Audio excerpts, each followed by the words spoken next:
Welcome to Mondays with Vish. I'm not Vish. I'm Grant. That's Vish. Vish Kumaran. Thank you for waiting. We usually go on in the morning. Today we went on in the afternoon because the Niners had all their exit press conferences and stuff. So we're going to talk about the plan at quarterback for the offseason because that's the number one topic. We're going to make you wait. First, we're going to talk about the news of the day. And there's about 4 or 5 news items that are pretty juicy that have to do with the future of key members of this team. Vish, good to see you. How are you? Good to see you too. I'm good. How are you? I just wanted to say thank you to you. You know, we started doing this week 2 and we finally made it through an entire 49ers season. Thank you for having me on. I think we've done 16 of these.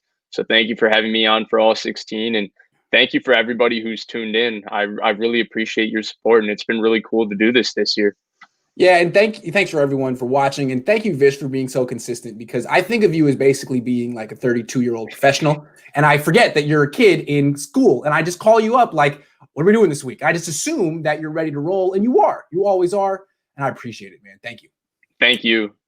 All right, let's talk about some of the news items. Trent Williams spoke today. I think a lot of Niner fans were expecting that it was just a done deal, that he was going to come back to the Niners, but he said an interesting comment.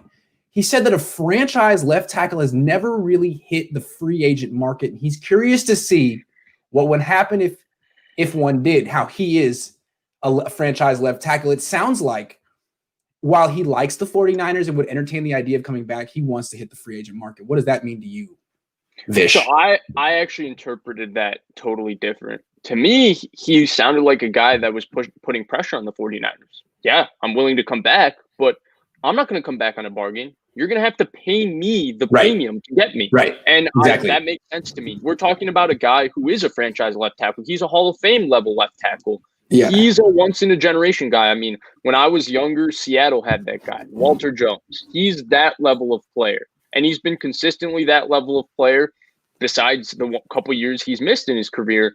And I totally understand where he's coming from. And I think for the 49ers, David Bakhtiari just signed an extension with the Green Bay Packers. It was north of $20 million, and I think that's what they're going to have to pay to bring Trent Williams back, which sounds daunting, but you got to pay what you got to pay to get a player like that. Right, so what he's saying is like, look, I like you guys. I would be willing to come back, but don't think I'm going to sign for like drastically under market value, some type of hometown discount. This isn't his hometown, and I don't think he would do that for anyone. I think he wants to get close to what he's worth, which is what everyone wants. And I think the Niners are going to have to give it to him. Yeah, he's 32 years old. This is his last big window to make whatever amount of money he can. And, you know, I never fault a player because in your job, would you take less to do something that you're very good at? So it's like, I understand the winning and all of it, and I'm sure he wants to win. Like, I don't understand when people say, well, he doesn't want to win because he won't take less money. Yeah, he wants to win, but he wants to be paid what he's worth too, just like any other person who does a job. So I totally get it. And I think that he's basically just trying to capitalize on his last big opportunity to make money. I think that was his entire mindset. That's why he backed himself with the 49ers when they did that original reconstruction. He put in the clause that they can't franchise tag him because he was confident that he was going to make the premium in the market, and he was confident that he would force the 49ers' hand because he backed himself knowing that this is the kind of season he was going to have. Yeah, if you remember, when the Niners got him, they traded a 3rd-round pick for him. And everyone said it's the acquisition of the century. I mean, that's a Hall of Fame player. To get him for a 3rd-round pick is stealing. And my point at the time was, yeah, that's true. That is true. But he's only cheap now. He's going to be very expensive down the line, as in next offseason, this coming offseason. And when the Niners did that, I don't know what you would call it, but when they agreed to not franchise tag him, I guess there was like a show of good faith. Hey, you know, we want to be on the same side as you. We don't want any bad feelings. But at the same time, they set this up. So I'm sure they're prepared, but this is going to have to be, they don't have a choice. Whatever Trent Williams wants, they have to give because they don't have a backup plan here. Right. And so keep going. He Niner Wire said it in the comments. He's the most important player they have to sign. He's one of those players that when they talked about this core group foundational piece, Trent Williams is the definition of a foundational piece for a franchise. He plays a premium position, one, and then two, he plays that premium position at an extremely high level. So that's the definition of being a foundational piece. And 3, his backup is Justin School. Right. Or Sean Coleman when he comes back, who is, in my opinion, better than School. He hasn't gotten the game opportunities yet. But that's way besides the point because they need him. They need consistency in their offensive line. Laken Tomlinson is going to be a free agent in 2022. He's a pretty solid player. He's probably going to get a starter level salary somewhere if the Niners don't give it to him. They're probably going to pick up Mike McGlinchey's 5th-year option because whatever you think of Mike McGlinchey, whatever I think of Mike McGlinchey, he's a very good run blocker who fits their scheme, and he's a draft pick that they frankly can't be wrong about. They messed up on Solomon Thomas. They messed up on Reuben Foster. They have to be, as a regime, to put on their resume right about Mike McGlinchey. So even if his run blocking wasn't at this level, I think they would have taken his 5th-year option because he's an offensive lineman. And you can always hope that an offensive lineman improves the way Garrett Bowles improved for the Denver Broncos. So I get that. So that means they need that level of consistency. The center is kind of a revolving door. The right guard position has been a revolving door. They need Trent Williams. They need him. I do. They do. And what's interesting about it is he's going to be very expensive. He's going to name their price and they're going to pay it. And that's what's going to happen. He's going to be on this team next year, I would imagine. They just can't afford to not pay him whatever he wants. Interesting is, in retrospect, maybe Trent Williams will just have an amazing next 5 years for the Niners. It's possible. He's a hell of a player. But the cheaper option, it didn't seem cheaper at the time because you'd have to spend a 1st-round pick on it, but would have been to get Tristan Wirfs. It's expensive in draft capital, but then you get him in the rookie deal. So that's going to be something to at least keep in mind the next few years, just comparing Trent Williams to Tristan Wirfs. Question is with Wirfs, were they convinced whether he was going to be a left tackle? And that's $1 million question because that's why he fell. Right.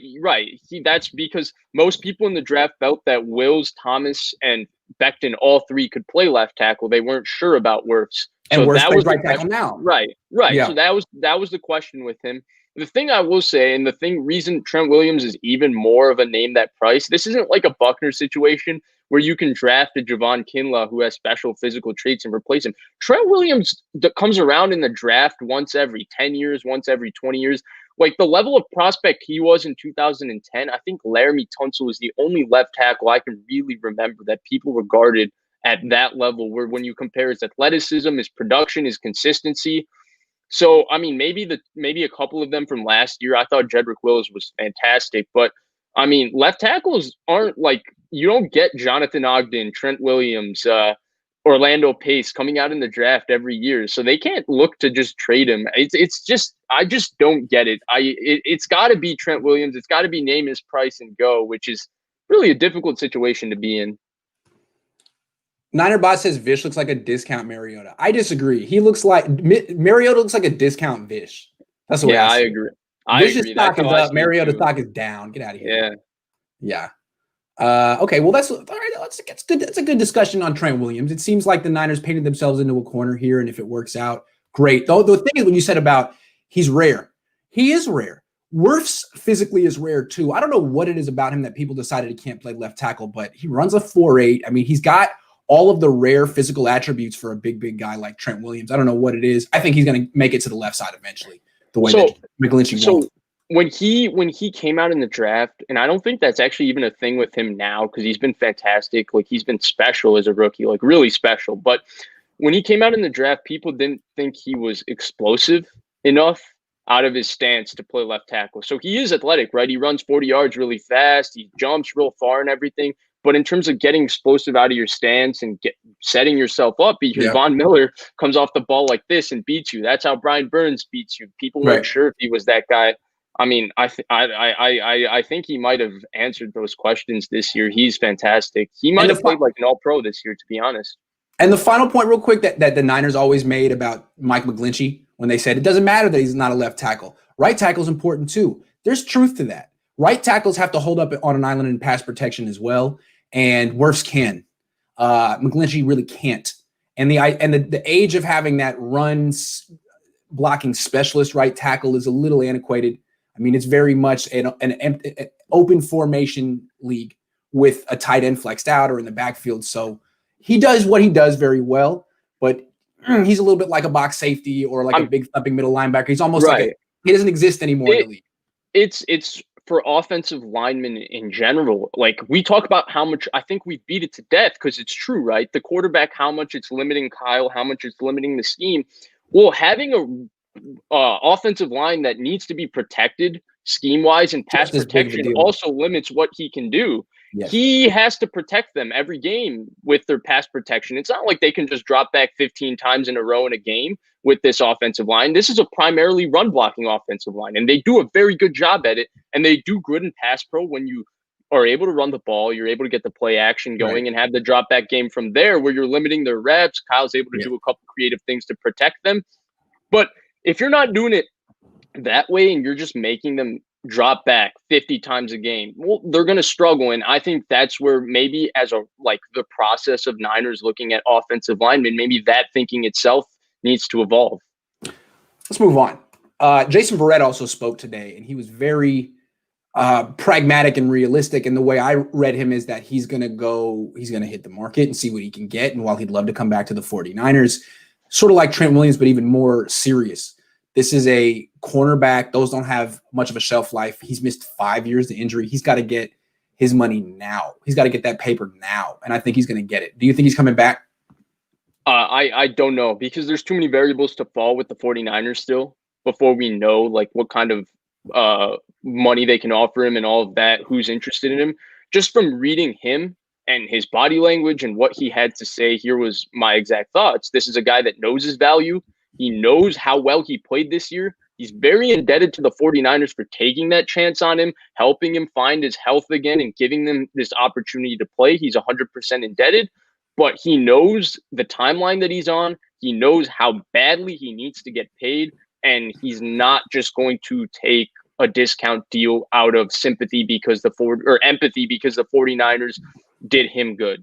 He's indebted to them. He feels he's provided 1 year of being phenomenal because of that, and he's going to go get paid, whether it's with any other team, because he feels that he deserves to be paid. And I think he deserves to be paid. I think he's played at that kind of level. And, I don't know if he's going to get the contract Byron Jones just got from Miami last offseason, but I do think he's going to be paid north of $8 million. He's a very good cornerback, and he showed it this year.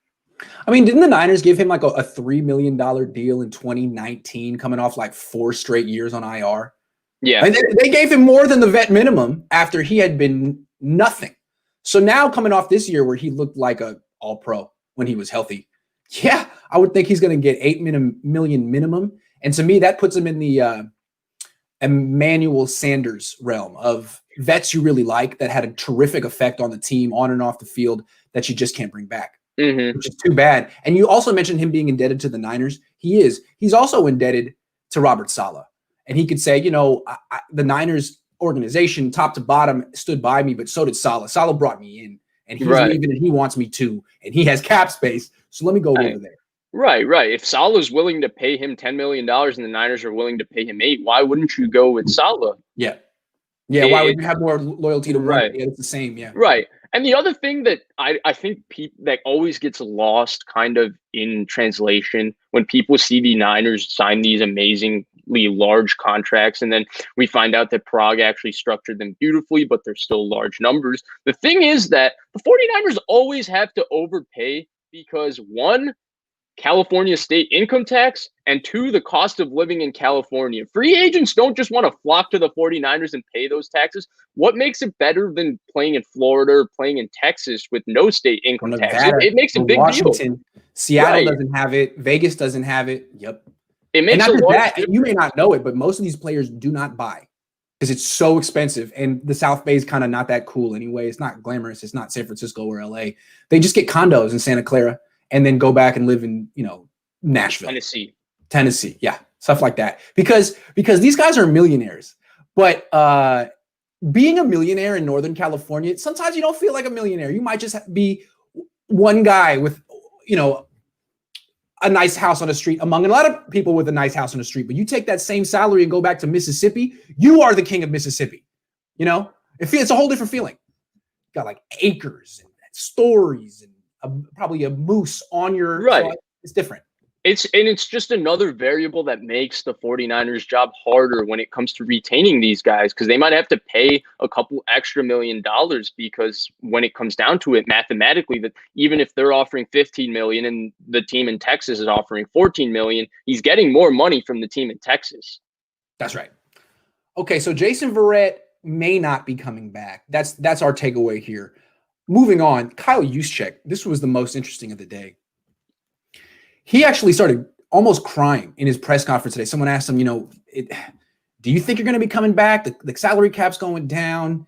And he choked up a little bit and was like, I really don't know. It seems I just don't know. I feel like I have brothers here and this and that, but I've never seen a player do something like that. Clearly, it was genuine and he wants to be here. And I think he's thinking that he probably won't be. When asked, John Lynch said basically, we'd love to keep him. We'll do everything in our power to keep him, which means we'll offer him the little we can offer him, and he'll get more money elsewhere. That's how I read it. What do you think? Yeah. So I read him the same way I read Emmanuel Sanders from last year. Priority, we love the guy. He means so much to our organization and everything. But we have so many other guys up the totem pole, and we're just going to offer him whatever's left. We're going to make an offer because we like him that much, but we're not going to make him our first offer. And I actually don't think he's that important. When he came in 2017, the Niners didn't have a lot of players with a lot of versatility. So that means he was the one guy that could do a lot of different things to make their offense unique and creative, and Kyle used him to move the ball. Now, if the Niners offense plays 50 snaps, he's playing 23 snaps, okay? You can't overpay for a fullback that's playing 23 snaps a game. It's just not prudent given who else they have to pay. And number two, I think if Jalen Hurd comes back, you get one more year of Ross Dwelly. Maybe you get Jordan Reed for cheap, and you have a healthy Kittle between Debo. That's 5 different guys, I think, that can do a lot of different things within your offense and can be moved around, and they can approximate Kyle Juszczyk's value in different spots. Now, Kyle Juszczyk is a fantastic teammate. He's a fantastic player. He's really smart. He's represented the 49ers well for this long. But I also think one of the Shanahan copycats, or if Mike McDaniel goes with Robert Saleh or Mike LaFleur, it would be great for them to bring him in, because they wouldn't have the versatility that the current 49ers offense has. So I think it's actually in the best interest of both the 49ers and Kyle Juszczyk to actually move on in different directions. I think Kyle Juszczyk can get one more big payday, because even if those two don't take him, I think some of the Shanahan guys who look up to him, whether it's a Stefanski, whether it's a Matt LaFleur, whether it's a McVay, whether it's an Arthur Smith, guys who run a similar scheme and Greg Roman up to Kyle, Greg Roman, right? They can bring him in, and they would be able to start doing some of the things Kyle does with him. So they could do that, and the Niners have guys that can do similar things. Like I look at Jalen Hurd. He's a guy I really like, and I think if they can get a healthy Jalen Hurd, with how ferocious and how willing he is to block, how big he is, how athletic he is, how well he moves, I think he could be Kyle Juszczyk plus. So I don't see Kyle Juszczyk as being an as important priority as everyone makes him out to be. Well, here's the thing. The way I look at it is he's a hell of a player, and he should go get what he's worth, and he's not going to get it from the 49ers. Whatever he gets on the free agent market, good for you, Kyle. You deserved it. From the Niners' perspective, they don't use him enough to justify what they pay him. I'm cool with his contract. I think he is an offensive weapon. I think he is worth that much. But you got to give him the ball more than like twice a game. You got to play him for more than like 40% of your snaps. He needs to be a guy who, when he's not in the backfield, he's in the slot, or you have a plan for him and you have a role for him in the offense more than just motioning and blocking and the occasional catch down the field or whatever. Because the problem is, the Niners have to play from ahead for Kyle Juszczyk to be useful. If you in theory, he highlights what Kyle Shanahan is looking to do: run the ball, marry the run and the pass, play action, have everything look the same, create wide open windows to throw the ball in. You can do all these things when you're winning 14-0, you're winning 21-10. Once you go down 14-0, you can't have a fullback in there be running 21 personnel from the I formation and play action. You're down 21-0. Who's going to bite on the play action? So those type of things, and I think that's why his snap count got really reduced this year, because as soon as they go down, they go to 11 personnel and bring the third receiver on the field. And I'm not sure that they're going to be in a 2019 situation again, where and even then he got hurt, but where they can have him on the field constantly and stuff. So I think he is a great player. he just doesn't play a premium position. He's really good at what he does. He's going to be a really good player in person for somewhere else, but he cannot be on the top of the 49ers list of priorities. It's got to start with Trent Williams. It's got to start with Verrett. To me, he is replaceable given who the 49ers have right now on the roster. There's one more factor here too, Vish. The way I look at the Niners and also like the McVay, the Rams, and all these Shanahan disciples is their offense is evolving. A couple of years ago, Shanahan was a 21 personnel offense and McVay was an 11 personnel offense. Well, McVay is no longer an 11 personnel offense. He is now a 2 tight end offense. He's been trying to figure out for about 2 years how to beat what Bill Belichick showed the world how to defend his run game. He figured it out. It's with multiple tight ends, right? And spreading the surface of that 5-6 man defensive front and working from there. It works for him. And if you go back, the Rams played the Patriots like 3-4 weeks ago and just gouged them. Yeah, with Cam Akers ran berserk. Yeah, and it was mostly the 2 tight end stuff. And right. What they do is basically the same stuff the Niners do. The Niners this year, Juszczyk was a lot flexed out in that H-back position, running those jet sweep blocks. Really, the Niners and Rams run game looks kind of identical right now, just out of like different formations.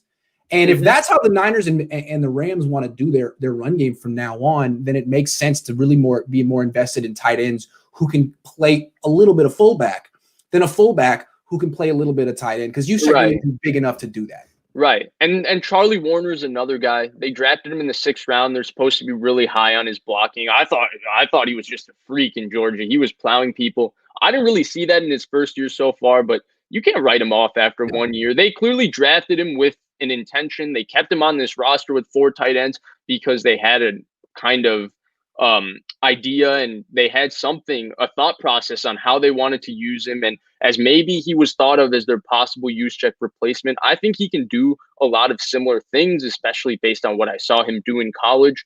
So while Kyle Juszczyk is this great player, and while I think he should get a big contract somewhere because he's worth that kind of money, I just don't see, like, when the 49ers have so many different guys that can do so many different things that approximate him in so many different areas, I just don't see him being on the list of priorities. Yeah, Charlie Warner didn't play that much this season, but when he did play, a few times he would motion into the backfield and play fullback. Right. So that's exactly what the Rams are doing right now with Gerald Everett. They'll play Everett and Higbee, and then Everett will be the one occasionally who will motion in the backfield and play fullback. I think that's kind of what the Niners want to do too.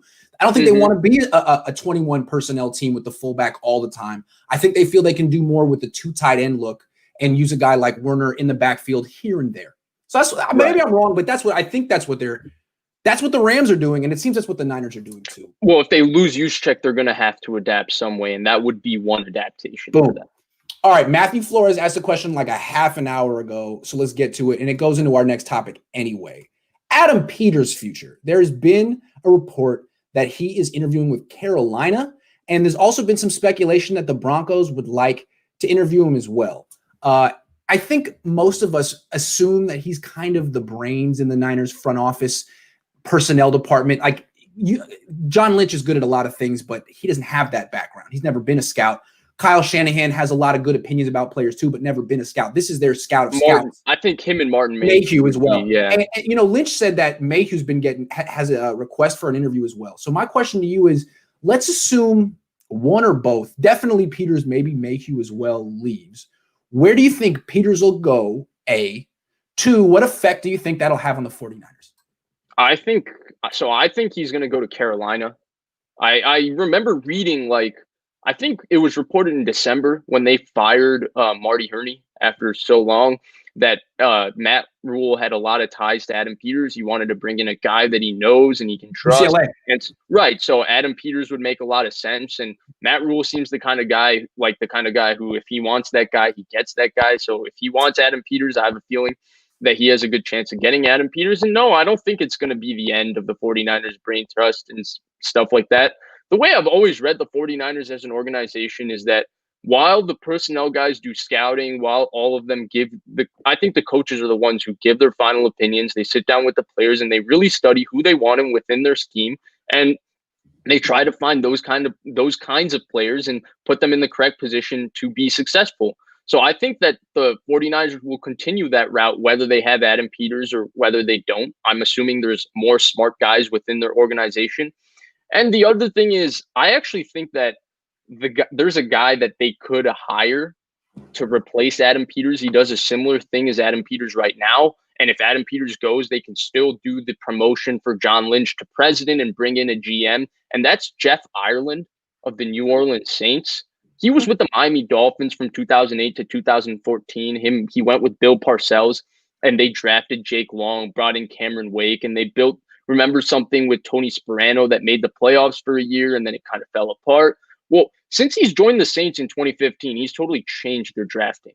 They had Mickey Loomis for how many years, and they were not drafting particularly well. And since he's come there, they had the 2017 draft, which was insane. The 2018 draft is quite good. The 2019 draft has been fruitful. So they've been drafting extremely well since he's been there. And I think if they're looking for a personnel guy that drafts well, he for whatever reason, he's not getting a lot of buzz in terms of the GM openings and stuff. But the Niners, maybe that's a route that they wanted to go. That's something I think would be prudent. But otherwise, I think people put too many times people, when I say people, I mean fans, put stock into a name that they hear kind of doing and people giving credit to that name and then all of a sudden associating all credit to that name. I mean, people did it with the New England Patriots all the time, like Bob Quinn. Oh, Bob Quinn.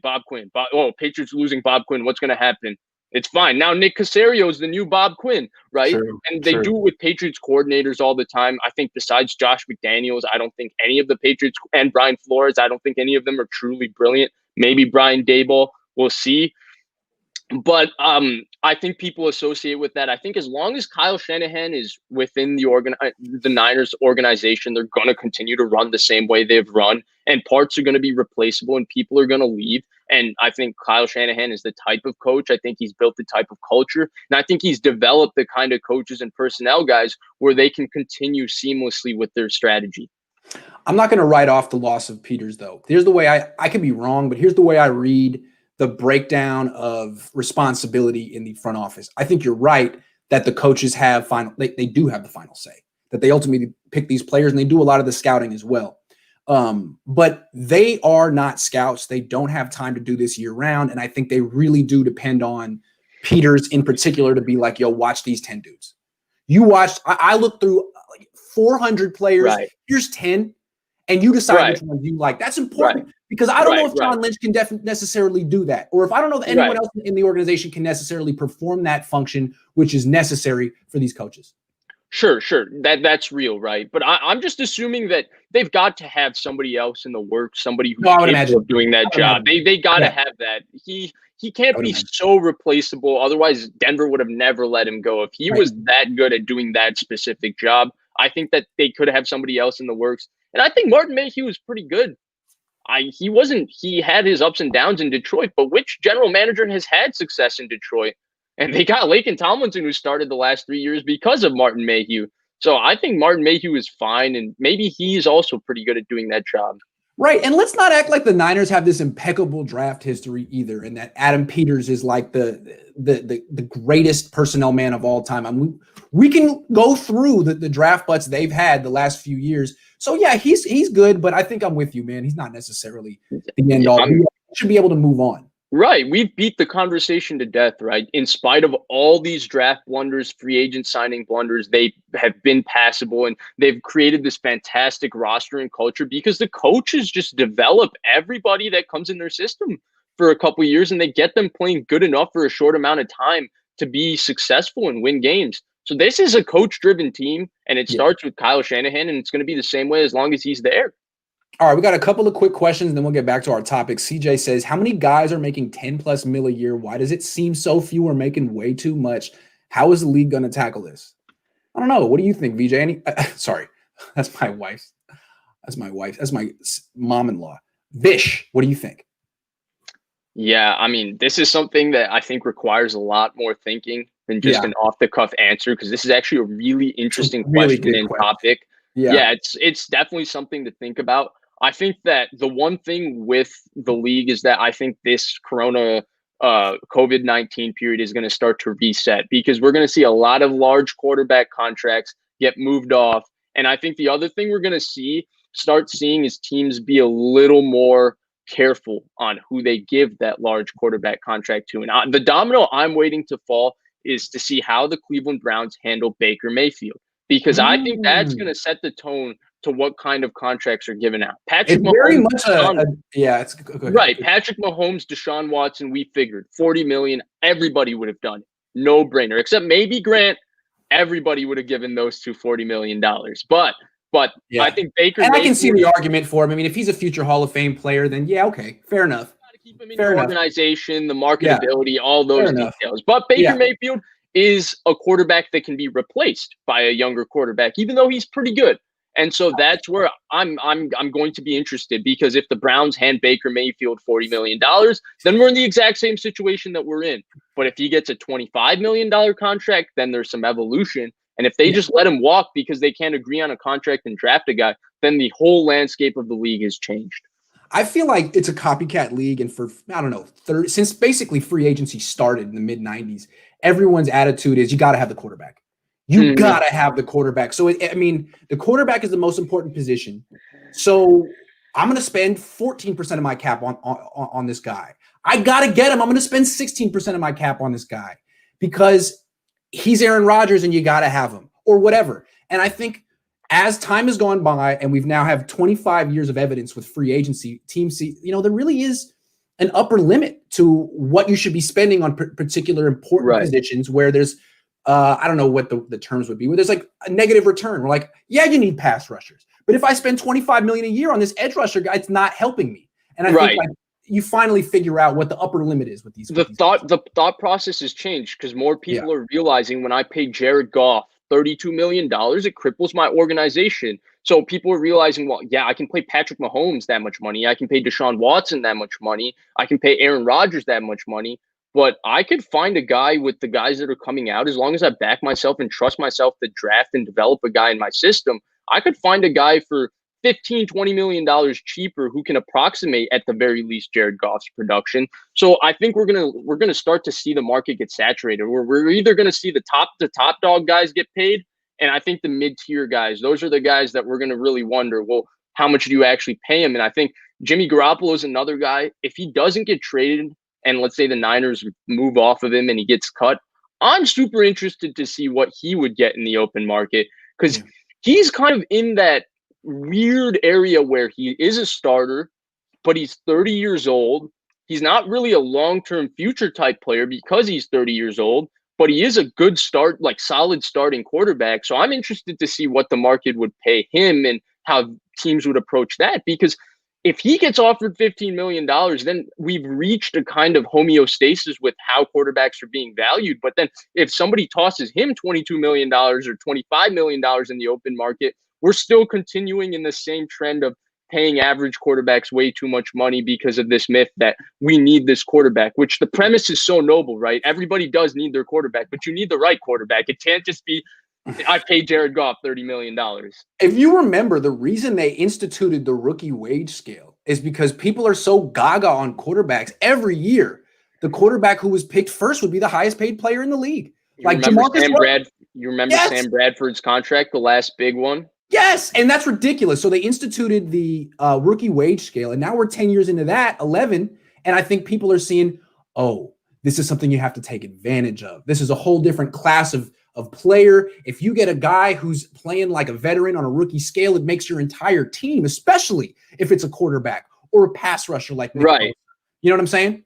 Right. And then you make the adjustment, right? Well, how do we get him playing like that on his rookie scale? Well, let's not try to throw him into what we do on offense. Let's take what he's done for the last 10 years of playing quarterback. He's gotten reps since he was 8 years old playing Midwest Boom and 7-on-7 and all those kinds of things. And now we can take those like 4 or 5 concepts that he's extremely comfortable with, implement them into our offense, do a couple of tricks for him, and bang. If he's that physically talented while he's playing, and he succeeds because you put this baller team around him because he's not making any money. It really works. And you've seen team after team pull it off. The real trick is when one of these teams convinces their ownership to let the quarterback go. Be like, you know what? We can replace him. We can replace him. I don't know. Maybe the Niners have been trying to convince Jed of that with Jimmy. I don't think these owners want to let a marketable, good quarterback go, because if you don't have that guy, you're in Siberia. Right. Because we're talking about the examples that work. Right. We're talking about Deshaun Watson, Josh Allen, Patrick Mahomes, Lamar Jackson. Didn't work. Right. We're also talking about four of the biggest physical freaks we've ever seen play quarterback, from the angles they can throw, from how athletic they are, their quickness, their movement. Everything is so special, right? It's off the charts. It's when you draft Daniel Jones, who I think is pretty good. He reminds me of Kirk Cousins. Is he worth that upper echelon money? I don't think so. He needs time to develop, and he's not physically that gifted, right? So what you do is you draft the next guy 4 years later and say, you know what? I got 4 years of a pretty good quarterback play on a rookie deal. I didn't give him a second contract. It's okay. Move on. That's what I would do. Get him for $15 million, $20 million. Fair. Yeah. Either way. We got more questions real quick, and we'll get to them, and we'll get back to our topic. Get a quarterback already. Let's stop playing games. It's year 5 with Kyle, and he still doesn't have his quarterback. Year 4 with Jimmy, and we are still evaluating. Good point, Shay. We're going to get to the quarterback thing soon. Hold tight. Okay. I want to put an end to this. I think we're still evaluating with Jimmy is just an excuse for fans who still want to have hope that he's something beyond what we constantly see week to week. At some point, if it looks like a dog, it walks like a dog, it is a dog. And Jimmy Garoppolo is what he is. He's got a great quick release. He used to have pretty light feet. He was a little heavy-footed this year. He's got this ability to really flick the ball from everywhere in the pocket. He is heavy-footed. There's something about him when he starts moving. It's like he's got weights on his feet. I totally agree. It's a good description. Sorry to cut you off. Heavy-footed. Yeah, and he can flick it off different arm angles, different platforms, and he can make some high-level throws using his release in the 10 to 15-yard range between the hashes. He's a good player, solid player, tier 3 type quarterback, a guy you would say is one of the top 20 best quarterbacks in the NFL, somewhere in there. Okay, and there's value in that. Right. He is a good player. There's no doubt about that. But we can't keep saying, well, he's going to improve, he's going to get better, when we keep seeing the same inconsistencies with his field vision, his footwork, his accuracy that comes and goes, his decision making. All these things are kind of in the same exact place that we kind of all see it. We're just hoping for something that's non-existent inside of him. He's 30 years old. I mean, I don't understand what the ceiling is. Like, even he's been in the NFL for this long, even if he hasn't gotten reps. I think he's a good player, solid player. And I think that I understand where Kyle has his reservations. I agree with you, though. It's year 5. It's high time he gets his QB. And I'm interested because this is the year, if I'm Jed York, I'll do whatever he says. I just gave him the extension. If he says I want Jimmy gone, I say I want Jimmy gone. But I would, if I'm Jed York, I would also not totally let him take all over the reins. I'd give him a, hey, you better get it right this year. This can't be well, I'm going to get Jimmy off. I'm going to get the next guy because he's available, but I'm not fully convinced with the next guy, so I'm going to keep flirting around. You better get whatever guy you want. You better be convinced with him, and you better be ready to go with him. Because I think there is a little bit of always with Kyle. He likes the backup quarterback more. I think there's been a little bit of that at times. I don't want to blame him for Washington because some of those quarterback decisions were out of his control. But the 2 quarterbacks they did have, in McNabb, he was reportedly liked Grossman more. And in RG3, we know how documented how much they like Cousins is. He likes hard workers. He likes grinders. He likes guys who like to work. Right. And well, I don't know what those guys' work ethics is, so I don't want to get into all of those things. But Kyle does like that. And so I'm interested. But whatever he's had, him and Matt Ryan have had their ups and downs for as good as Matt Ryan was under him. So this is the year he's got to get it right. Like, I think Kyle Shanahan is going to be an all-time great coach. That's my opinion. I'm very convicted in that belief. Whether he's going to be that with the 49ers is going to come down to who he takes or who's his long-term quarterback he gets here with the 49ers. Because if you don't get that long-term quarterback, there's only so much success he can have. And Kyle Shanahan said it, right? You need a good quarterback, good coach. Seattle's had that. Green Bay has had that. Well, he needs to go get his guy. And this is the offseason to do it. Whoever he wants, go get him and make it happen with him. And honestly, he can't blame anyone but himself that he doesn't have the quarterback. He didn't want Patrick Mahomes. He didn't want Deshaun Watson. He put himself in this situation in a lot of ways, and now is the time for him to fix it right now. Right. And, you know, I do understand it. I don't want to, restate, he messed up there. But the thing with it is the reason I think we're going to get conversation going around, and the reason Adam Schefter reported when they started Tua, the Miami Dolphins wanted to do an evaluation is because when you get the coach right, you're not picking in the top 5 a lot. And when you're picking in the top 5, you have an opportunity to take a special quarterback almost every other year in the draft. So that's why you have to look at every single option and make sure that you're not missing out at taking a special quarterback, because getting a special quarterback is better than getting a guy who's pretty good in Tua.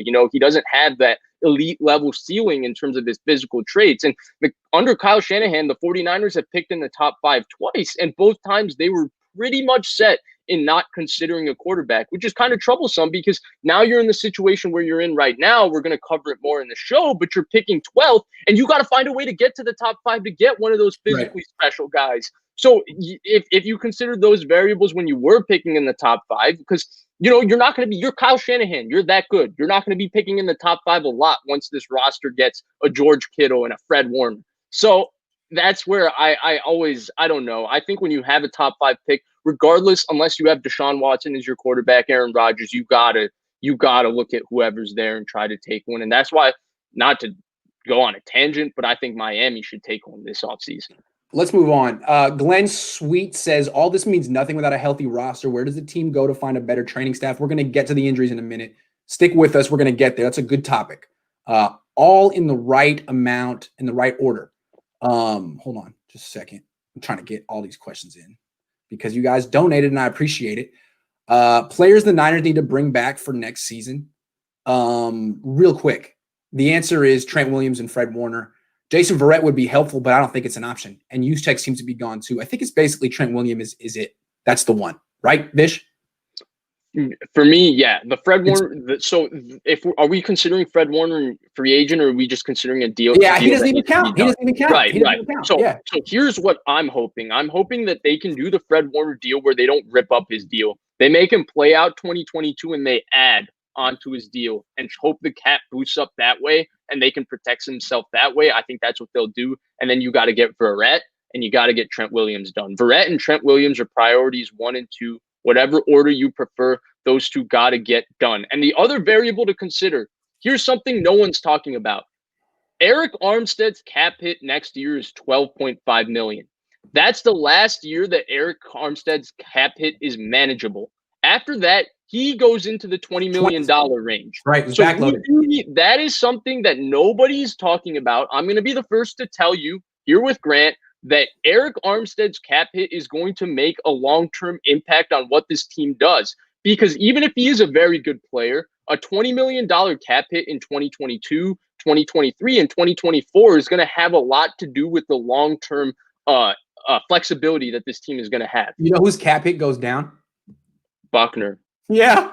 Well, yeah, they had to. Yeah. Well, I mean, you understand why they had to structure Armstead the way they did and why they chose him over Buckner. But now, I mean, this is what I love. My favorite time period in history is the early 1800s, Age of Enlightenment, and I love the Age of Monarchs. And what I love about it is you got these philosophers like Voltaire, and their job is just to offer critiques.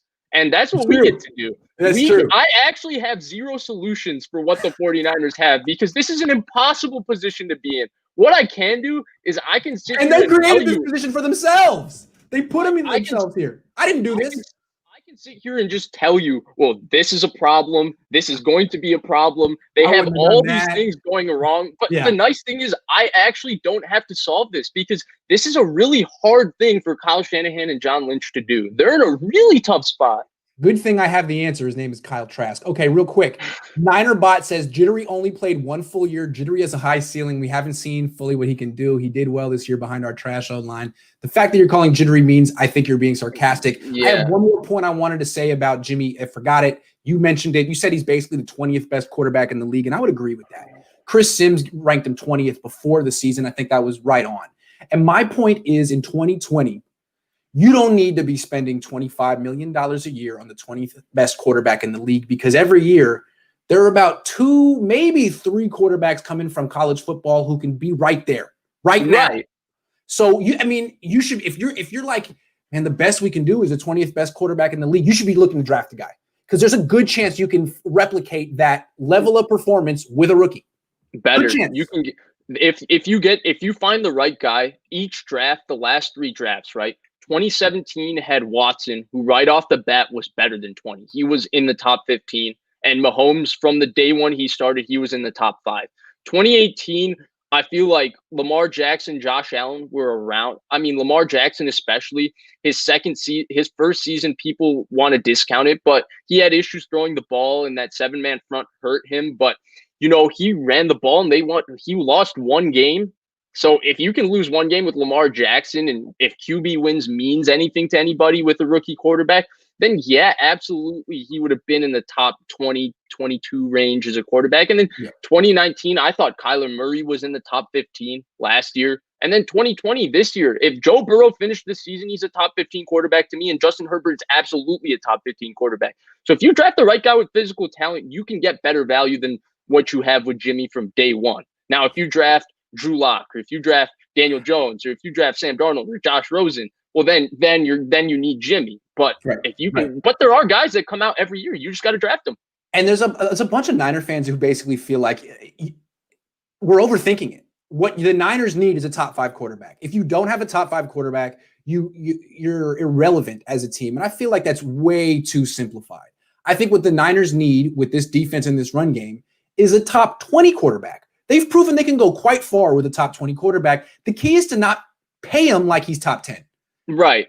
That's the key. Or right, we would have no problem if Jimmy started every single game this year and the Niners went 10-6, 9-7, right? I think we would all be pretty comfortable. We'd all be thinking upgrade because he's still got his issues, but I think we wouldn't be so hell-bent on addressing the quarterback position as the number one need because he played fine enough. And I think that's where we brought Grant. I feel like we have these conversations like 1 to 2 weeks before everybody else gets on it. And week 4, week 5, I remember I was watching a lot of Ryan Tannehill at the time, and we did an entire show where we talked about how he would have been a perfect type quarterback for Kyle Shanahan, a guy who's in the top 10, top 12 type range. He's not a Mahomes where he's just making plays out of nothing. But whatever's there is always being executed to perfection. And if Jimmy was that guy, nobody would have a question about him. And so I think that that's pretty much Matt Ryan. Right. You can still look at Ryan, yeah. And Ryan Tannehill is more athletic and in my opinion has a more live arm than Matt Ryan. Yeah, exactly. So I think that you could still look and find a guy of that ilk in the draft. It doesn't have to be that you draft Mahomes because you're not going to. I'm sorry. Mahomes is one of one. Exactly. But you might be able to draft a pretty good player who, like Joe Burrow. If they drafted Joe Burrow this year. Kyle Trask. Kyle, here real quick. I don't want to do it. But the thing is, Kyle Trask, everyone says, well, he's got a low ceiling. And it's like, yeah, that's my point. When people look at Wilson, they're like, hey, he might be the next Mahomes. He's not. When people look at Fields, they're like, oh, he might be the next Watson. He's not. And when they look at Lance, they're like, he might be the next Josh Allen. No, he's not. You're not going to get that in this draft. It's not that kind of quarterback draft. You might get a guy who's top 15, though. He's probably not going to get, even Lawrence, man, I don't know. He might be a top 10 quarterback, but is he definitely better than Justin Herbert? I don't know. I think people just have to lower their expectations with this particular class and stop looking for the next Mahomes because it's not in this draft. It's not. Okay, here's what I'm going to say with Trask. I think there's no way in hell that he comes in day one and is a top 20 quarterback. That's just my opinion. We'll see, though. He's going to get drafted. We'll see. And, he's the kind of guy who could start right away, so we should find out. I think Trevor Lawrence is fantastic. I think he's a great quarterback prospect, all of that. I think that him and Justin Herbert are closer than people would like to admit. It's just Justin Herbert played in an awful offense for a quarterback in Oregon that was screen, fake the screen, throw the little route down the field that was kind of like a wheel route type thing behind the screen. And Trevor Lawrence plays in Clemson with these good weapons and a good system, and he's more polished. He looks more polished because of that. I think he's closer to Herbert. I think he's closer to Herbert in terms of how raw he is coming out, but with elite talent than he is to Luck, who was at Stanford, pro-style offense, calling the entire offense at the line of scrimmage and making it happen, throwing 15-yard in cuts every other play. Right.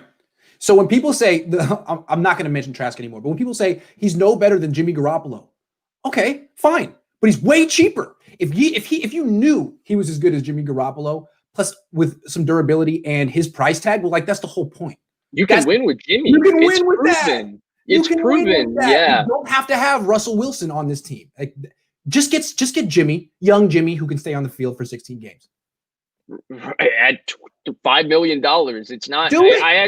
Yeah, I think that point hasn't been talked about enough. And I brought up the retort for that, and I know why Niners fans feel that way because I'm also a Niners fan at heart. And we've seen all these really good quarterbacks around us with our rivals, and it feels like we can't have that sustained success because we've never had that type of guy.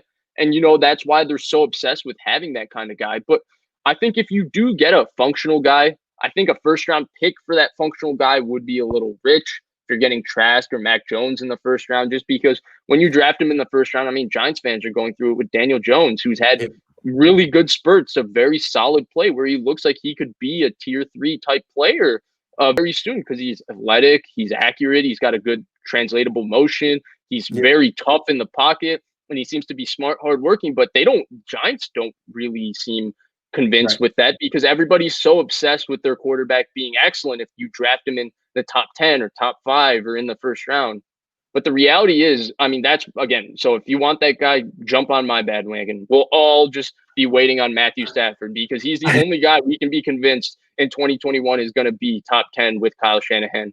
Certainly. But coming back to this draft, I mean, if we're looking for just a guy who you feel could be top 15, top 20 as a rookie in this offense, I think Trask could.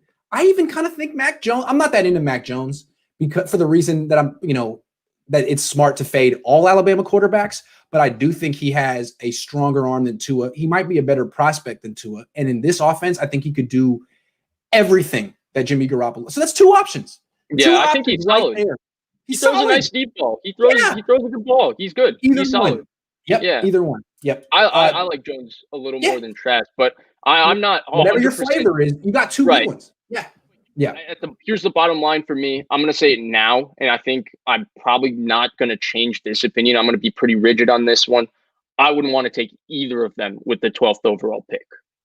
Fair. Shanahan always says you always want to take a guy as late as possible. So if you could get either one in round 2, fine.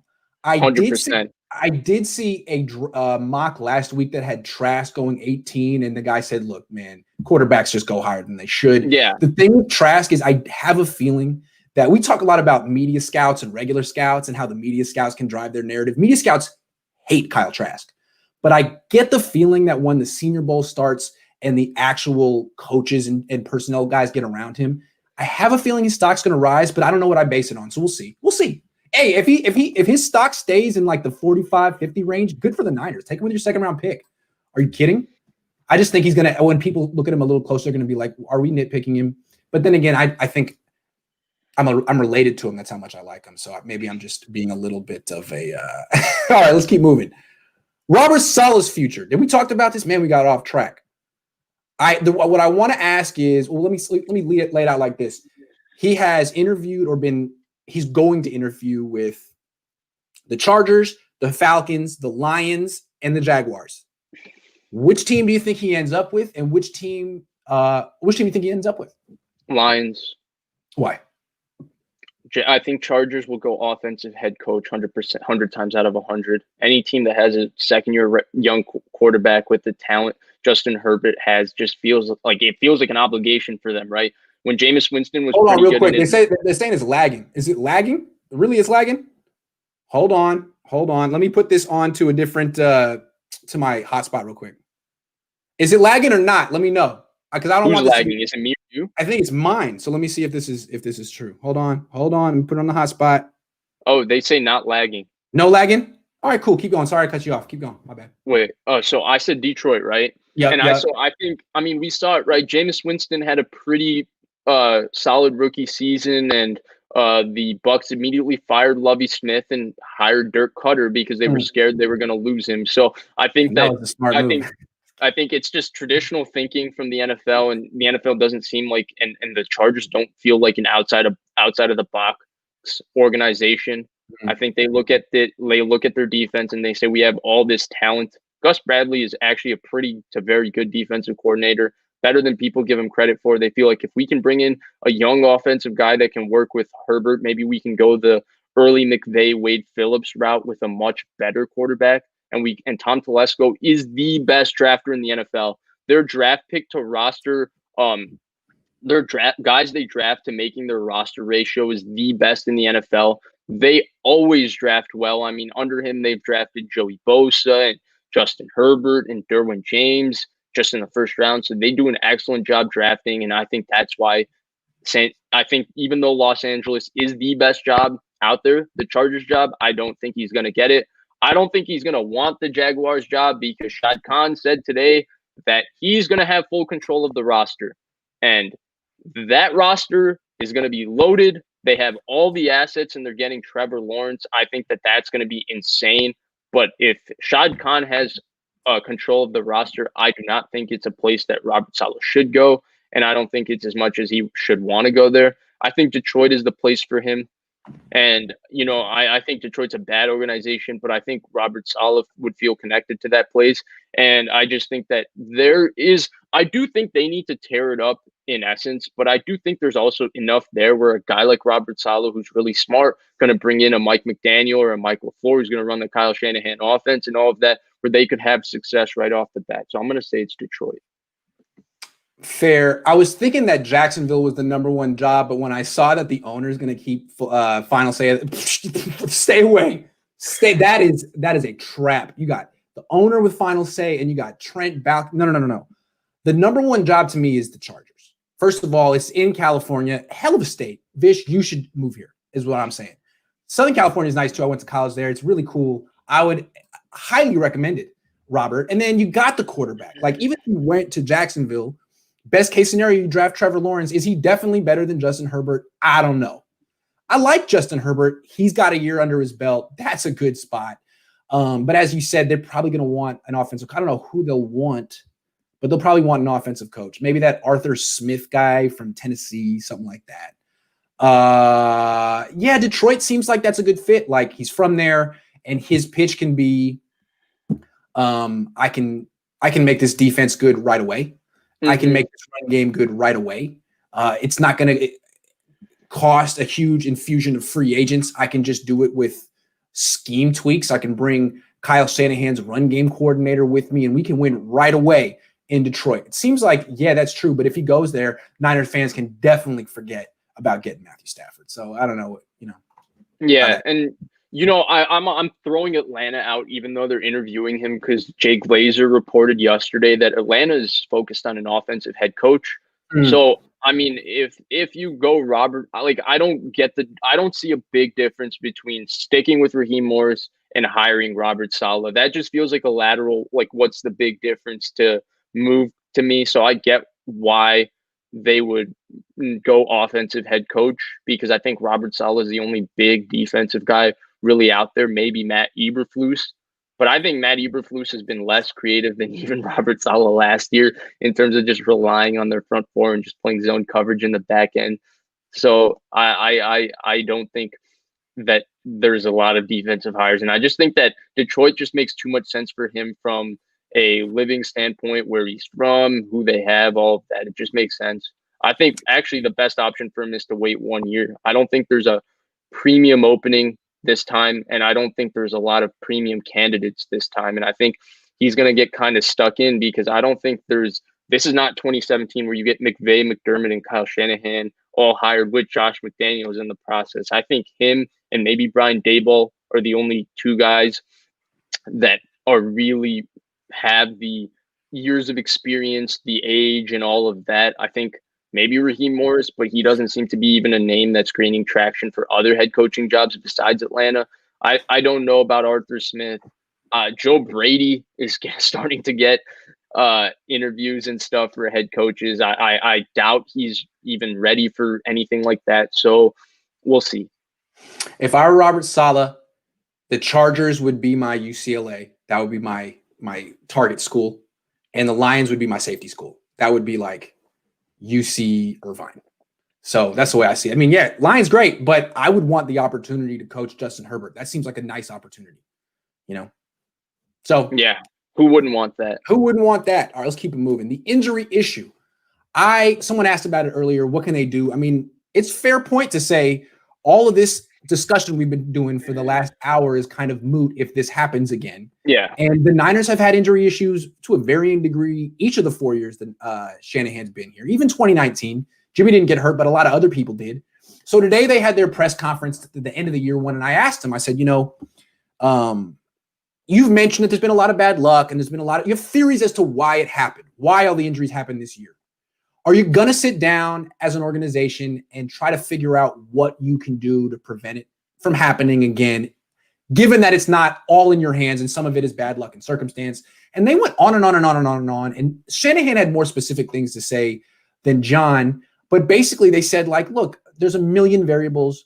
We're going to go over all of them. But honestly, we don't know. We got to figure it out because we have more injuries than everyone else. It must be something that we're doing wrong. Yeah. What do you think?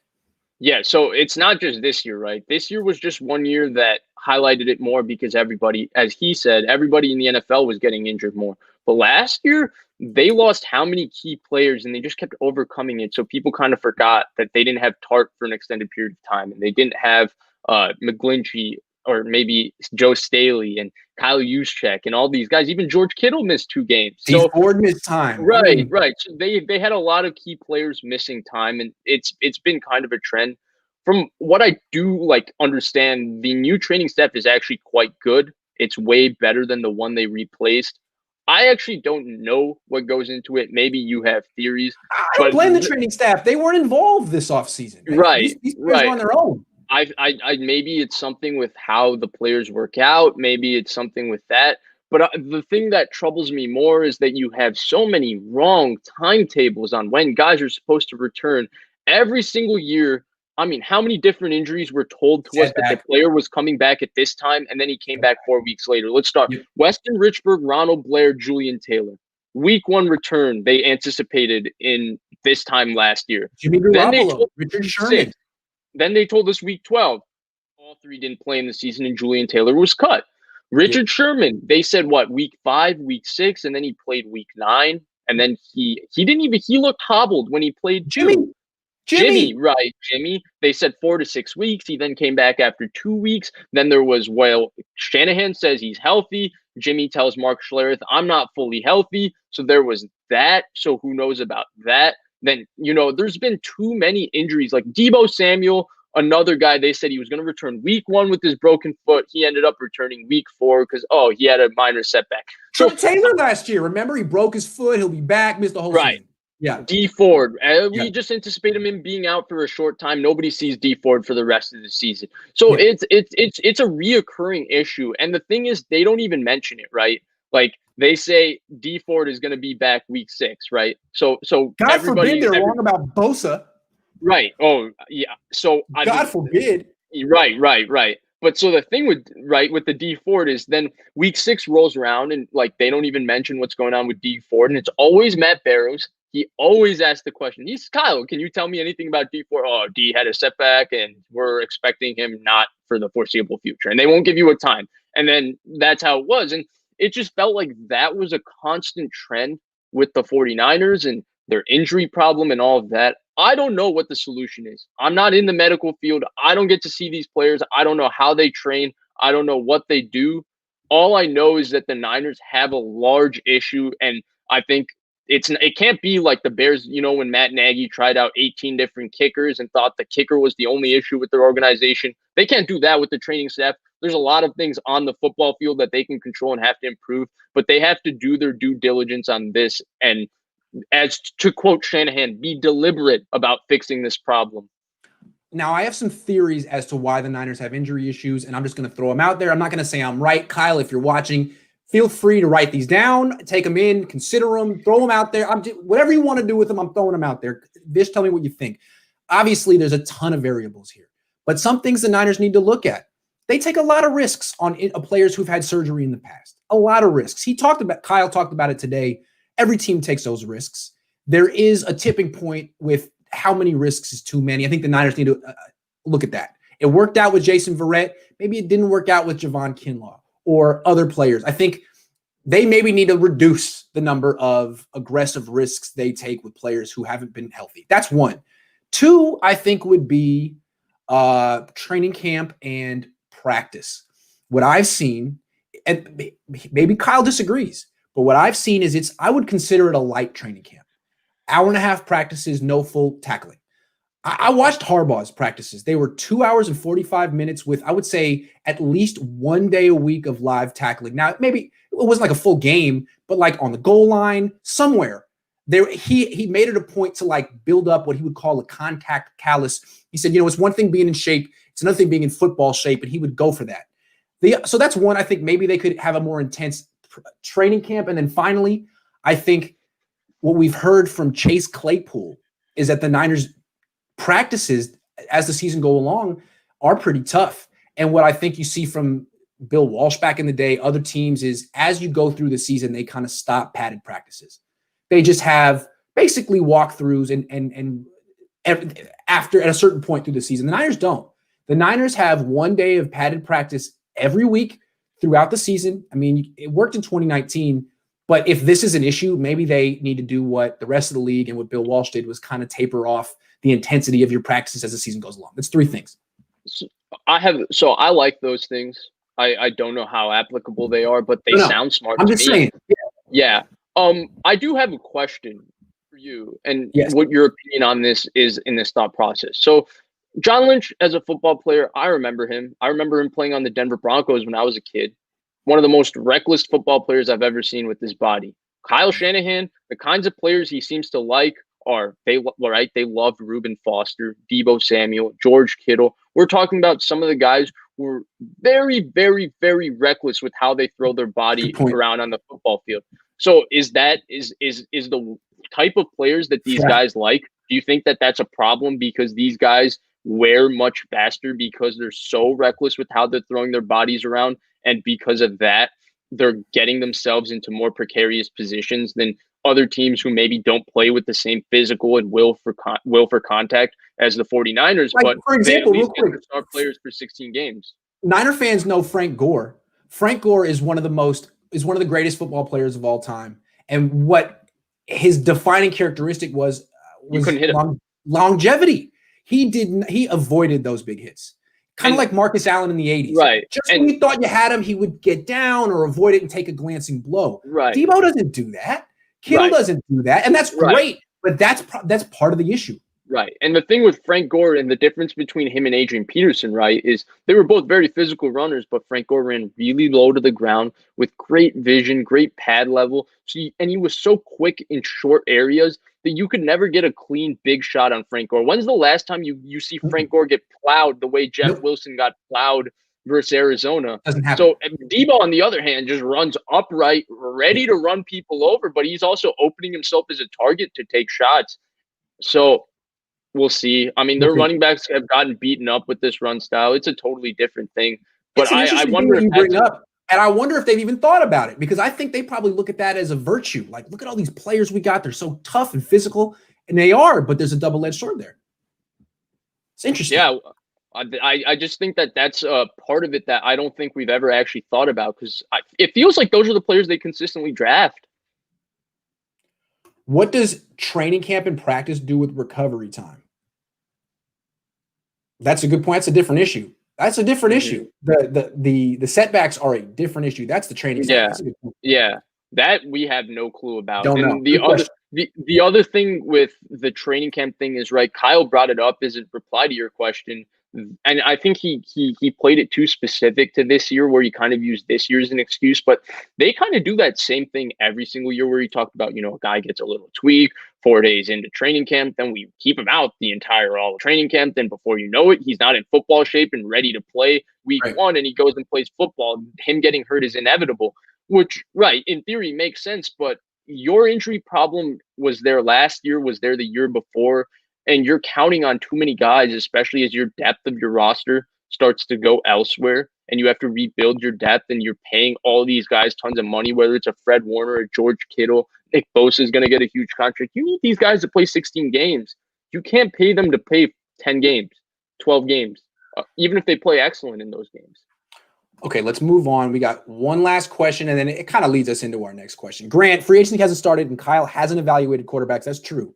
Despite lip service from today's presser, do they still upgrade quarterback for 2021? Let's talk about it. This is what we're going to spend the rest of our show talking about.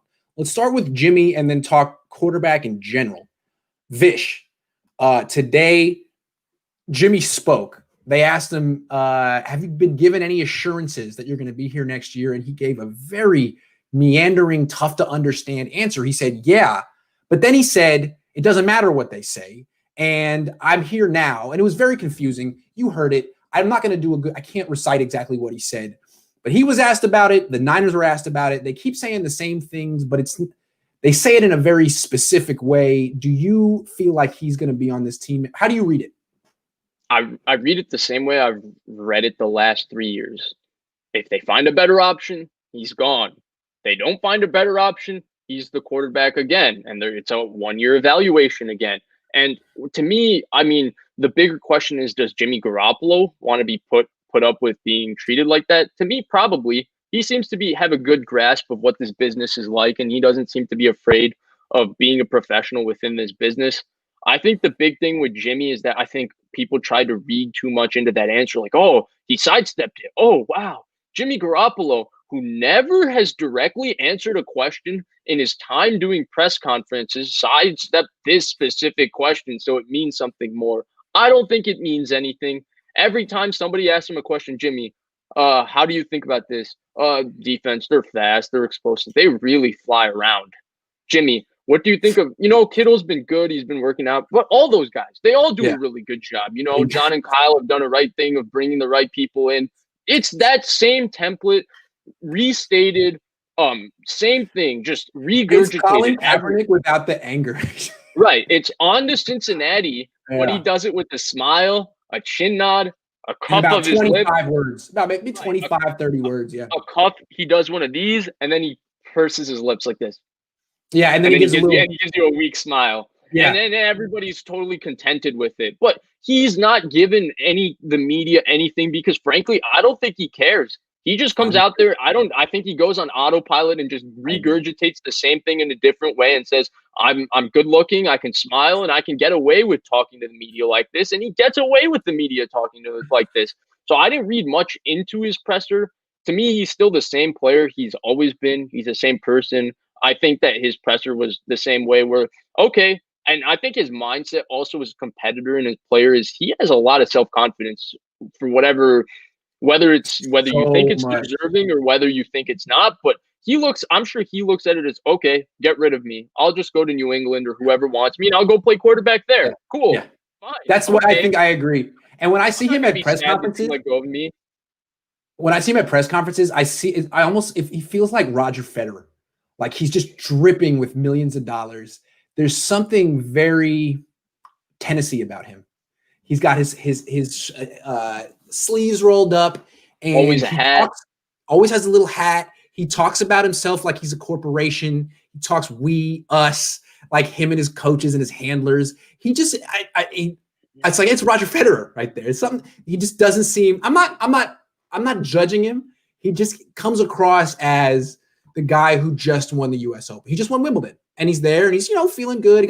Things didn't go so well, but he's going to win Wimbledon next year. So, I don't know. Yeah, Roger Federer is one of the most humble, great athletes I've ever observed, and Jimmy Garoppolo giving press conferences is pretty much nothing about him. Whether he plays good, he never says I played good or anything. Even if he plays bad, it's the same two type things that he keeps saying. It's the same thing every time. That's why they say he's the same person every time, and that's why you can read absolutely nothing from his pressers. I guarantee you, if you ask him a question totally different, like third question of the press conference, you are going to get a similar answer. And my put you on the spot. Is he going to be on the team next season? There's so many variables to fall, right? Like this is one that I think I'm going to say no. I'm going to say no. I'm going to say no. But yeah. But I think no, but they may not even know at this point. Right. Nobody knows yet. Nobody knows. Nobody knows. And there's too many things that need to happen. Everybody wants the answer of yes or no. Everybody wants something definitive in their life. But what they forget, nuance. We need nuance. We need context. We need perspective. We have no clue yet. Here's my prediction. Okay. Free agency is going to hit. They're going to sign a quarterback. They're going to be like, no. He's not our starter. He's not our starter. We still have Jimmy, but they're going to sign someone. It'll be Cam. It'll be Trubisky. It'll be someone. And they'll be like, no. He's just our backup. He's just our backup. And the draft's going to come along. And they're going to draft someone. And they're going to be, no. And then the next day they're going to trade Jimmy Garoppolo. And they're going to be like, look, guys, we're really sorry that we lied to you. But I don't think they can do business with Jimmy Garoppolo that way. When Don Yee's your agent, they're not gonna be able to pull that business where they cut his market in half like that. Don Yee's gonna want an answer by March because he's gonna want Jimmy Garoppolo. He's gonna do the best thing for his client. And if he doesn't get the answer from March, I'm sure maybe Jimmy Garoppolo has to get cut so he can find his own best destination and maximize his value. I don't think they can conduct business with him that way. I'm giving you my prediction. To me, what they want to do is trade him. But if they say that they're going to do that, they kill his market. They kill his value. So what they did when they wanted to replace Trent Brown was they didn't say anything about it. They didn't let anyone know heading into the draft that their number one priority was to get an offensive tackle. They did it under the radar, got the guy they wanted, and moved Trent Brown the next day. I think they kind of want people to think, hey, maybe they're not in the market for the quarterback. They can move a little bit more freely and make their move. We're talking different pay scale, different level of notoriety. Trent Brown was one of the more, I mean, I don't want to call him irrelevant because he is very relevant. Any person in the world is relevant, but he was one of those. He did make a lot of money, but he was one of those guys that, like, people, this is going to be the question they're going to be asked constantly. And I just think that Don Yee and Jimmy Garoppolo, they're not getting a definitive answer or whatever. I think that you've reported in the past that you've heard that, New England might be still interested. If they're confident New England's interested, New England's not going to continue with Cam Newton. I think that why wouldn't you just ask to be cut and cut your losses and move on so you can maximize the market? What they could do is say, look, Jimmy, we're going to trade you. We're going to trade you. We talked to New England. We got a trade package worked out, but trading you now doesn't help us as much as trading you after we get our replacement. Please be patient. New England has agreed to be patient. We're going to consummate this deal on day 2 of the draft after we've gotten your replacement. Can you please bear with us? Is that a compromise that the two sides could strike? Well, New England has a lot of draft picks. What if on draft day they see Justin Fields is available at pick 8 and they scoot up and go get him? You can't play that game. It's too risky. Well, we'll see. It's a bold prediction. I'm usually wrong with my bold predictions. Do you think New England, does Bill Belichick strike you as the kind of guy that's going to be honorable man of his word, or if he sees an option, he's just going to say, to heck with my word, and I'm going to go do what's best for my organization to win? I have a feeling Bill Belichick would rather trade a 4th or 5th round pick for Jimmy Garoppolo than give it all away for Justin Fields. I have a feeling. Maybe. But again, I don't know, man. I'm just trying to go out in the limb.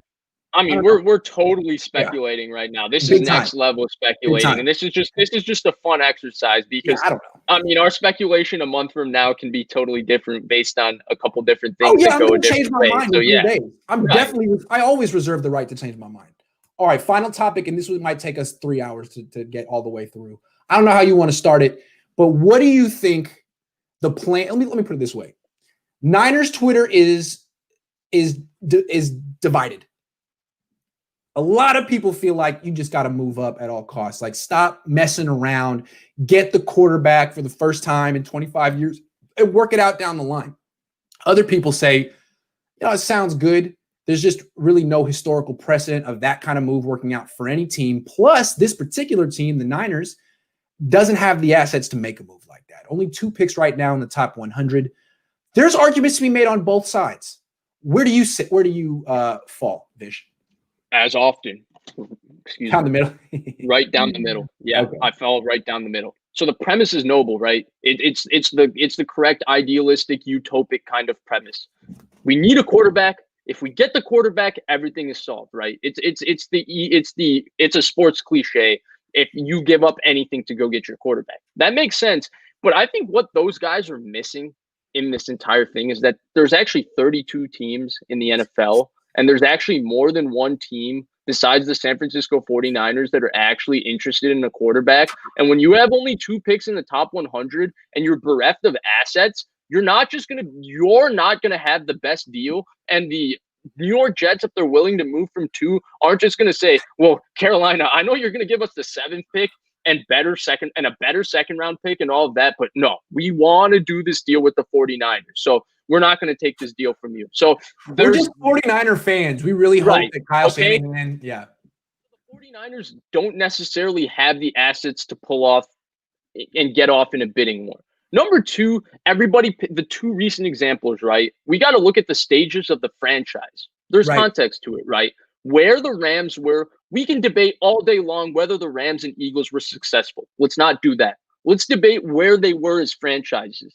The St. Louis Rams had just accumulated large number of assets from the RG3 trade.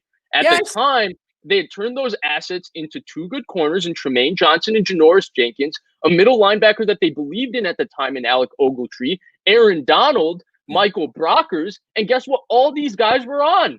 If you remember, rookie contract. When the Rams moved up for Goff, the analysis at the time was, well, this is something that they can do because Washington made the mistake 4 years earlier.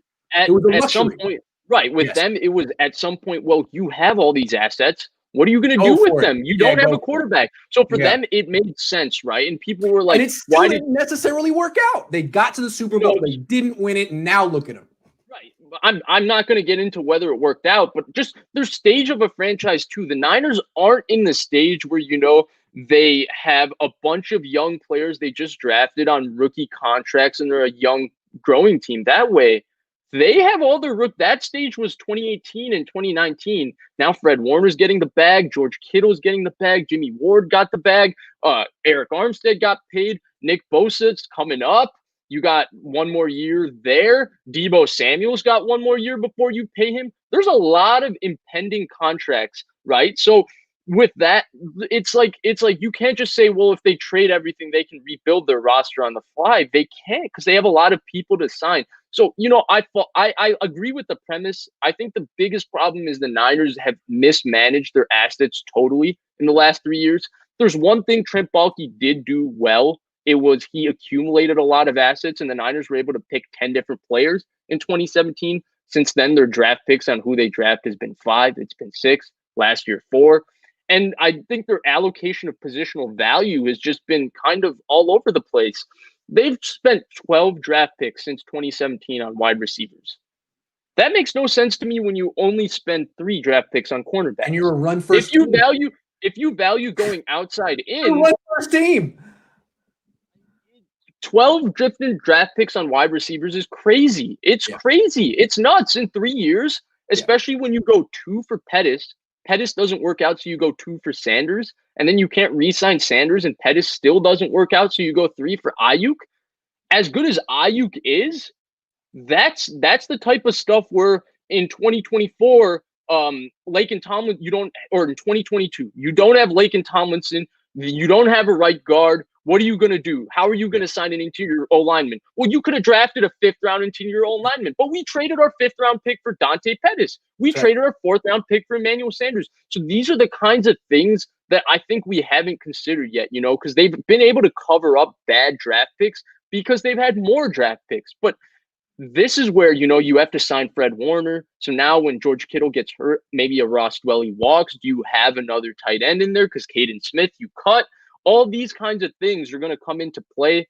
We're going to have to see it all. But regarding the quarterback issue, it's not a simple issue. It's not you either trade up or you don't. Because to trade up, you need to find a trade partner and you need to hope someone else doesn't outbid you. Also, there's a lot more context here too. I mean, the idea is go get the best quarterback available. Go jump into the top 5. Get a real stud. But when you look back at the last 20, 25 years, there's no indication that drafting top 5 with a quarterback is guaranteed to work out. I mean, how many top 5 picks who were quarterbacks have won the Super Bowl the last 20 years? 2. And I'm not saying that if you have a quarterback top 5, you're screwed. It's just you don't have to do that. Josh Allen was the 7th pick. Mahomes was the 10th pick. Roethlisberger was the 11th pick. There are good quarterbacks who were available mid-first round, late first round. You don't have to spend it all, trade it all for the guy who the media says is better than everyone else because the media is wrong a lot. Look. It's pretty simple. Like when you're drafting a quarterback, like you got to get a guy in the first round, right? Like I think we've all agreed with that.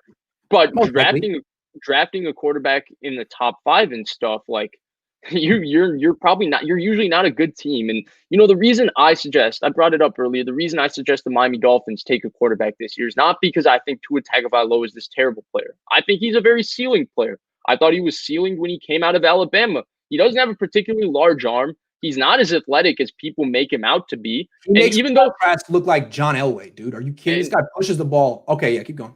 He's got a bigger arm than Trask. He can spin it faster. No, this guy pushes the ball. I think he can spin it harder. Keep going. Okay, we don't need to debate that. But my point is, when you look at him, right, they're not going to be picking in the top 5 realistically again. And if you think you can get a guy with a higher ceiling than him, then hell yeah, move off of him and get the guy with the higher ceiling and develop him, because you have this great coach in Brian Flores and you have this young immediate roster. Well, the 49ers, I just, when I look at them, I don't understand what the plan can be at quarterback, right? Like, I bring up Matthew Stafford, but there's a good chance, let's say in the case that Matthew Stafford goes, they're going to be outbid on Matthew Stafford.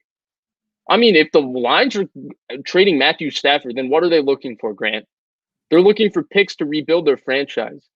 The Niners don't have high-level, high-value picks to just give away.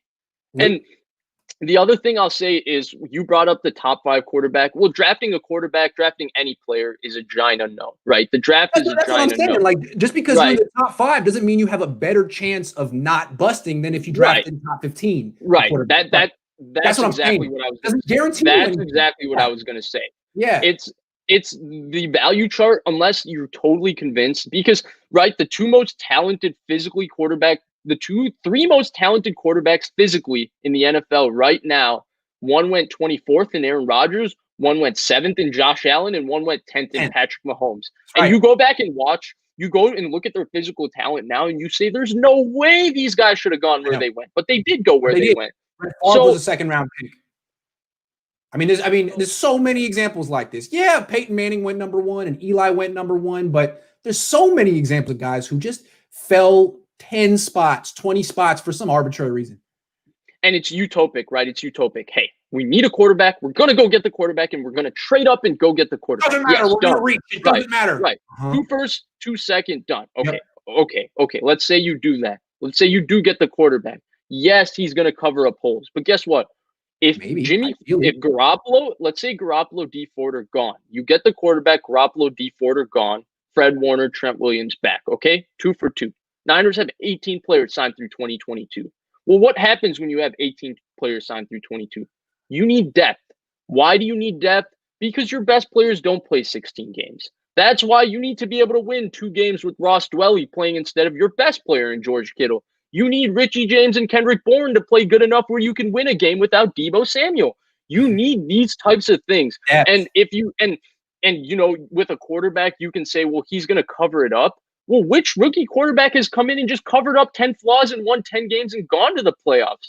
Andrew Luck, I remember, but Watson had DeAndre Hopkins in a roster with defensive superstars because Merciless was really good at the time. J.J. Watt was a defensive level player of the year level player at the time, and Jadeveon Clowney was excellent. That was 3 premier defensive players, and they had a team like that. The Chiefs and Houston didn't have to trade 7 picks for Deshaun Watson. He fell to them. They didn't move up to 5. They were like, you know what? If he's there at 6, we'll get him. If not, so it's not simple, right? Again, that's why I brought up the philosopher example from the beginning, because it's so easy for us to poke at all the different flaws. We wanted to get Tom Brady last year. That would have made things a lot easier. But it's actually impossible for the 49ers. The 49ers are in an impossible position.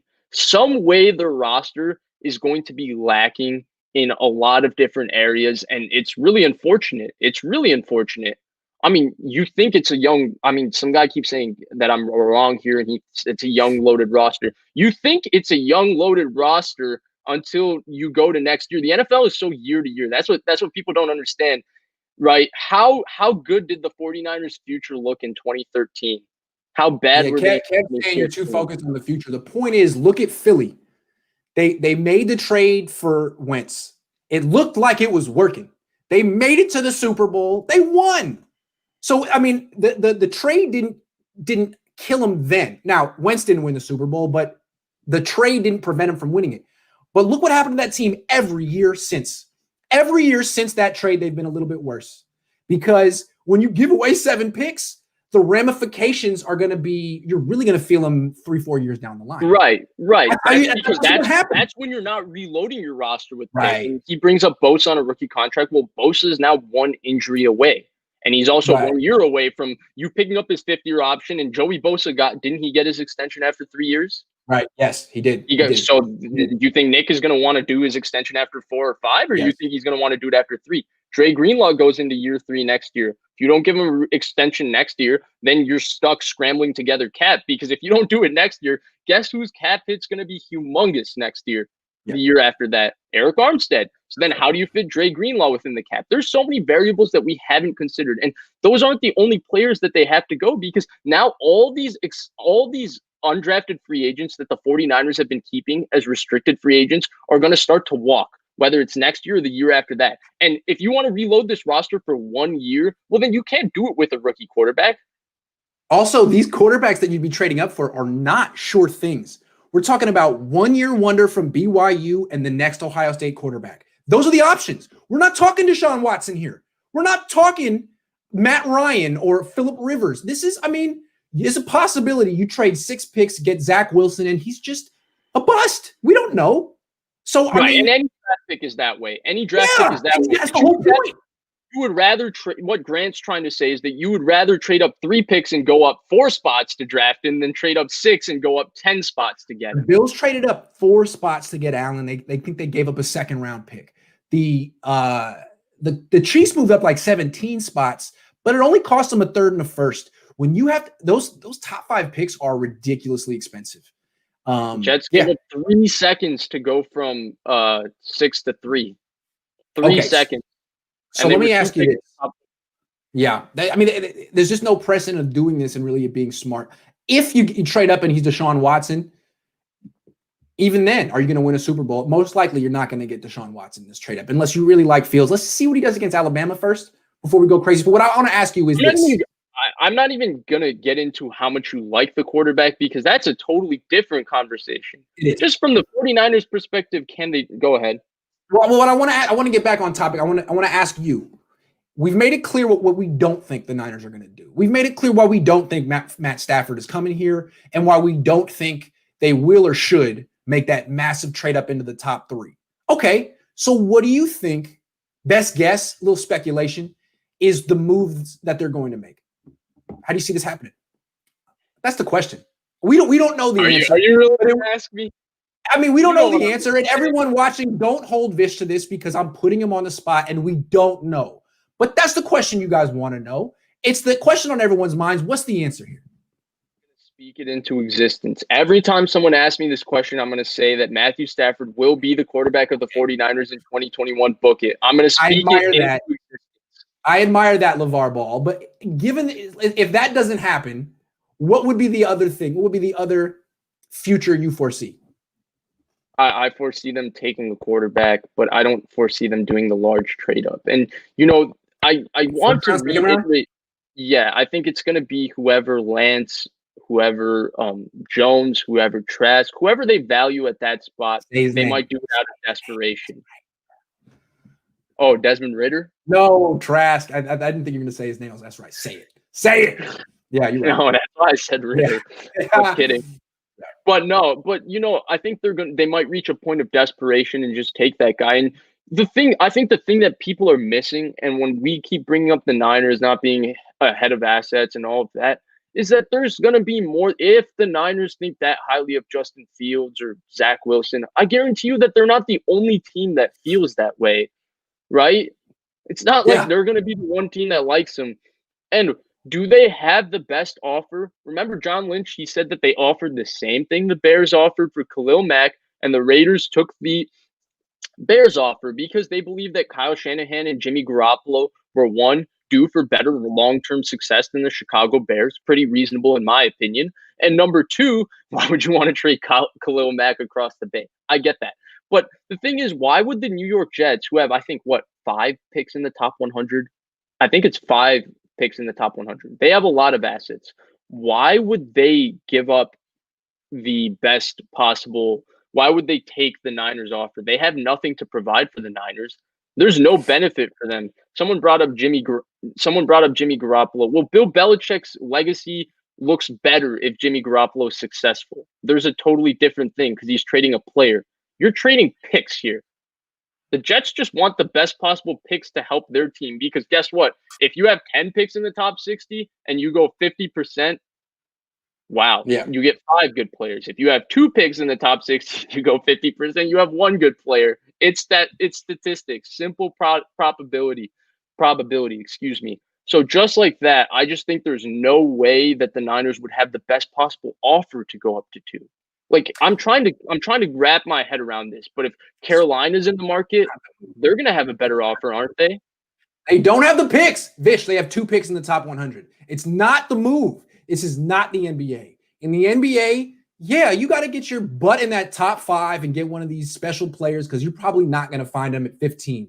In the NFL, there's no guarantee that quarterback you're taking at number 2 is any better than that quarterback you're taking at 15. There's just not. Unless you're okay with some premium player on a cheap rookie deal getting moved with it.